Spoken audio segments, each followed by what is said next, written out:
Hello प्यारे बच्चों, आपके अपने YouTube चैनल डिजायर पॉइंट पर स्वागत करते हैं। जैसा कि पिछली वीडियो में आपको एक्सरसाइज 1.1 का चौथा क्वेश्चन बताया गया था।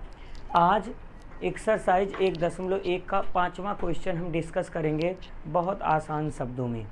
ओके बच्चों, तो पांचवें क्वेश्चन की अगर हम बात करें तो क्वेश्चन लिखा गया है, जांच कीजिए क्या किसी प्राकृत संख्या n के लिए 6 की पावर n कभी शून्य पर समाप्त हो सकता है। देखो इसमें पूछना क्या चाहता है और जानना क्या चाहता है। ये जानना ये चाह रहा है कि 6 की पावर n जो है वो किसी भी प्राकृत संख्या n के लिए शून्य पर समाप्त होगा, मतलब उसका इकाई अंक शून्य होगा। देखो आप अगर n के प्लेस पे 1 पुट करोगे बेटा तो 6 की पावर 1 मतलब 6 आएगा। देखो 6 शून्य पर नहीं समाप्त हुआ। अगर हम बात करें 6 की पावर n में n के प्लेस पे हम 2 पुट करेंगे तो 6 की पावर 2 देखो बेटा 36 आया, नहीं समाप्त हो रहा है। अगर हम बात करते हैं 6 की पावर n में n के प्लेस पे हम 3 पुट करते हैं तो 6 की पावर 3 216 आया, और 216 देखो बच्चों 216 जो है वह देखो शून्य पर समाप्त नहीं हो रहा।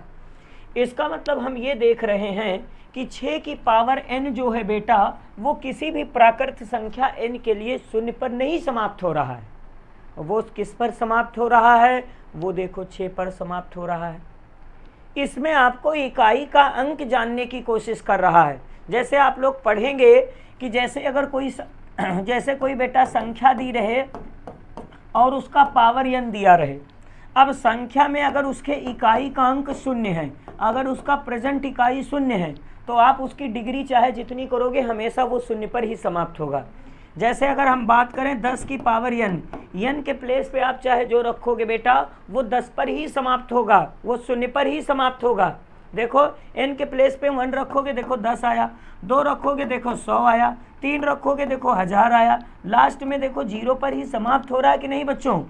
तो वही इसमें हमको ये करना है कि बताओ 6 की पावर n किसी भी प्राकृत संख्या n के लिए शून्य पर समाप्त होगा। तो आप कहोगे सर नहीं। क्यों नहीं होगा? क्योंकि उस 6 का जब हम फैक्टर कर रहे हैं तो उसके फैक्टर में 5 नहीं आ रहा है। कोई संख्या है बेटा, अगर उस संख्या के फैक्टर में 2 और 5 दोनों आ रहा है तो उसका इकाई का अंक शून्य पर समाप्त होगा, अन्यथा नहीं समाप्त होगा। आप n की चाहे जो वैल्यू रखोगे वो कभी शून्य पर समाप्त नहीं हो सकता है। अब इसकी व्याख्या हमको कैसे करनी है? इसकी व्याख्या इस तरीके से इसे लिखना है। देखो कैसे लिखना है। क्वेश्चन तो आपको समझ में आ गया है कि वो आपसे जानना क्या चाह रहा है। अब इसको लिखेंगे कैसे बच्चों? व्याख्या में सबसे पहले 6 की पावर n है, हम 6 का फैक्टर कर सकते हैं 2 × 3 का पावर n। तो लिखेंगे यहाँ 6 की पावर n किसी भी प्राकृत संख्या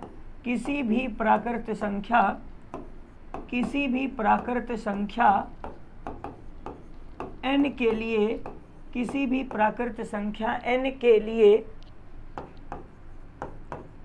लिए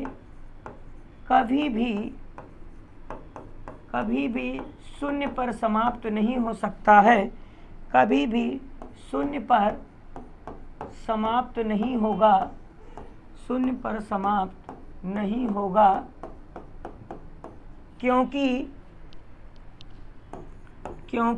कारण बता देते हैं, क्योंकि 6 के गुणनखंड में उसका जो बेस नंबर है, क्योंकि 6 के गुणनखंड में 5 नहीं है। अगर 6 के गुणनखंड में 5 भी आ जाता तो इकाई अंक उसका हमेशा शून्य रहेगा। आप n की चाहे जो वैल्यू रखोगे वो 0 पर समाप्त होगा। जैसे ही एक क्वेश्चन इसमें और भी आ सकता है, जैसे 4 की पावर n, 9 की पावर n, 12 की पावर n, 15 की पावर n। इसमें देखो 4 में भी इसका फैक्टर करोगे 2, ये भी शून्य पर समाप्त नहीं होगा क्योंकि इसके फैक्टर में 5 नहीं आ रहा है। 9 का भी आप इसका फैक्टर करोगे बेटा 3 आएगा, ये भी शून्य पर समाप्त नहीं होगा क्योंकि इसके फैक्टर में 2 और 5 नहीं आ रहा है। जैसे अगर 12 की बात करें तो 2 2 जा 4 3 जा 12, तो इसमें भी देखो 2 आ रहा है बेटा लेकिन 5 नहीं आ रहा है, तो 12 की पावर n किसी भी प्राकृत संख्या n के लिए ये भी 0 पर समाप्त नहीं होगा। अगर हम बात करें 15 के पावर n, तो 15 में 5 × 3 है 15 का गुणनखंड। अब इसके गुणनखंड में 5 और 3 है लेकिन बेटा 2 नहीं है, तो ये 0 पर समाप्त नहीं होगा। लेकिन अगर हम 30 की बात करें तो 30 में देखो 2 × 3 × 5, अब देखो 5 भी आ गया 2 भी आ गया, अब आप n की चाहे जो वैल्यू रखोगे ये 0 पर ही समाप्त होगा। समझ में आया प्यारे बच्चों? तो आज का ये क्वेश्चन बहुत ही आसानी से डिस्कस किया गया, आप लोग एक बार दोबारा रिवाइज कर लीजिए, दोबारा देख लीजिए। क्वेश्चन यही जानना चाहता था कि क्या 6 की पावर n किसी प्राकृत संख्या n के लिए कभी 0 पर समाप्त होगा? तो आप कहोगे कि 6 की पावर n किसी भी प्राकृत संख्या n के लिए कभी भी 0 पर समाप्त नहीं होगा। उसका कारण ये बताएंगे क्योंकि 6 के गुणनखंड में 5 नहीं है। ओके, 5 नहीं है इसीलिए वो 0 पर समाप्त नहीं हो रहा है। व्याख्या हमको करनी थी। ओके बच्चों, आज के लिए इतना ही। धन्यवाद, थैंक यू।